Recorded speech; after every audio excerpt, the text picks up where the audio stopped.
food from being wasted.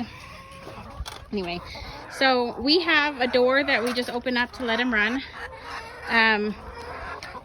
This is also, we have an inside coop door. So as an added protection, though this is probably pretty superfluous. This closes at a certain time of night and opens at a certain time of night. And it's sort of a second measure of protection, because when we moved here, we weren't sure how much of a problem coyotes would be, or how well the predator apron around the coop and run would work.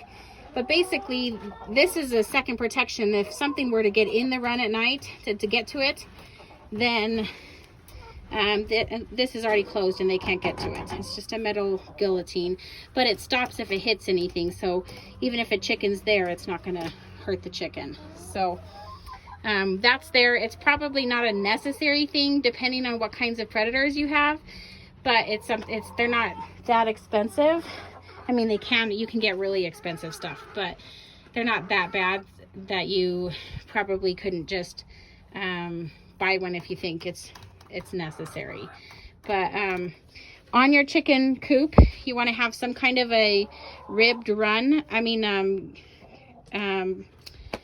what's that called? Like a ramp to let them get in up and down, something that they can grip on all the way up. So we just nailed some wood onto the thing, onto a board, and they get that up and down. And then I'll show you different aspects of the coop inside in just a second, but you'll notice any windows we have, any venting, like if you can give them lots of ventilation, fantastic. But the number one thing with ventilation, the more ventilation in a coop you can give them, like we probably need more windows here than we have. But so the more ventilation you can give them, the better, but as long as it's above their heads. And I'll tell you in a minute why that's important, especially for winter time. Come around here. So here's our nest boxes. I have one on each side. Each chicken, they say you need like one nest box per 3 chickens or something like that. The chickens have their favorites. They're gonna sit in the same nest box and fight over the same one. And when you go to collect eggs, you're going to find all the eggs in one nest box. So while we have a nest box on each side of our coop, we probably could be fine with just one, just so you know. Here's one of our hens who's broody. Like I told you, Cami, she just wants to lay eggs. She wants to have babies. So you see it's broken up into 3 spots. Until your chickens are close to laying, what you would do when you build your coop is you'd close this off and not let them even get into the nest box, because then you don't want them to sleep in the nest box. Come on, sweetie, come on. You're not going to have any babies right now, okay? So I would close this off right here, out of the coop, so they can't even get into the nest boxes until about the time they're ready to lay eggs. That just keeps them from sleeping in there. Instinctively, usually they don't, but some of them will. So as you can see, the windows again are up high. So I'm going to open up this now. Like I said, this one probably could use some more windows now that we've built it, just for a little more ventilation. And it looks kind of dirty, but I can't tell you because there's no smell-o-vision, but it doesn't stink. And that's because this is the deep litter system, okay? What that means is we put this little board here and we can push it that way and pull this whole board off and clean out the whole thing. But this little board holds up there so that there can be kind of like a bed of litter. And what I do is I take a shovel and I turn that litter every now and then, and it starts to decompose and it creates heat for the chickens in the winter. So you don't have to change, I don't have to change this bedding out, but they say like once a year. I usually do it about every 10 months or so. I'll take this little section out.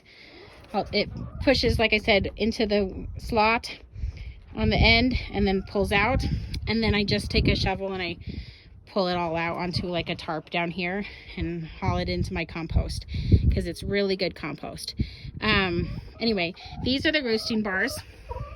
We have 2 of them, and they are not quite a 2x4, it's a 2x3, I think. Anyway, they go the full length of the coop, so 8 feet each, and that's plenty for 29 chickens. So I think that was our max we ever had, was 29 chickens. But you can see they're below the windows, and the really important thing about that is in the winter time, the chickens sit on these roofs and sit on their feet and keep warm, because they have down feathers underneath at the bottom, and in there you can see her little fluffy butt. See, they have down feathers, and that keeps them warm. But if cold air comes up from underneath them, then it can cause them to not be able to stay warm. And so what you need to do is just make sure all your windows are above their head. And you can give them as many windows as you need to. Like, I want to add another window here. I want to add here, because the more ventilation they get, the better it is for them. But you don't want that ventilation to be lower than their roost bars. And then the other thing you want to keep in mind when you're building a coop is you want your roost bars higher than your nest boxes.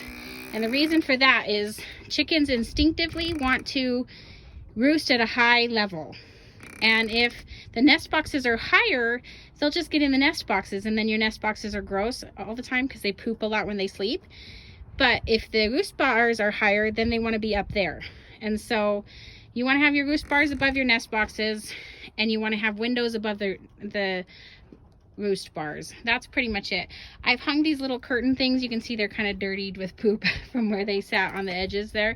But that was just to kind of give some privacy to these nest boxes. That's not necessary. It was just kind of for fun. But that's kind of your key when it comes to the coop, is you want to just, if you can do a deep litter system, great. If you can't, then all you have to do is probably trade out the litter once a month. And that means you just scoop it all out and put new litter in. And so it just kind of depends on how much maintenance you want to have. If you don't want to have as much maintenance, then you don't have to worry about having it have a deep litter system. So this one has, like I said, the nest boxes on either side, and these doors open up to be able to kind of easy access for cleaning. If you want to look up Carolina Coops, there's a company called Carolina Coops. They make these Rolls-Royce coops. They're so amazing. If you want to drop like a couple $1,000s on a coop, that's where you want to go. But they come prefabbed and everything, so you just have to put them together. I would love having one of theirs because they're just amazing. But a lot of their information and a lot of the key points of a coop design with the deep litter system and stuff is explained through their videos. So if you go to YouTube, sorry, I'm closing up the coop. If you go to YouTube and you look up Carolina Coops and watch a few of their videos, their coop tours and their other things, they have a lot of really good information on the deep litter system, on how to, their coop designs are really well done as far as making sure there's plenty of ventilation and things like that. We somewhat made our coop out of theirs a little bit, like design wise. Anyway, again, we have the second nest box. I'm just going to check for eggs because there wasn't any on the other side because I checked earlier. Nope. Okay. Anyway, so that is all I can think of when it comes to chicken keeping. There's probably stuff I've forgotten, but you can ask me questions later. But chickens are really fun. I think you'll enjoy them. They're really not a hard animal to keep, and you get eggs, which is kind of nice. So happy chicken keeping.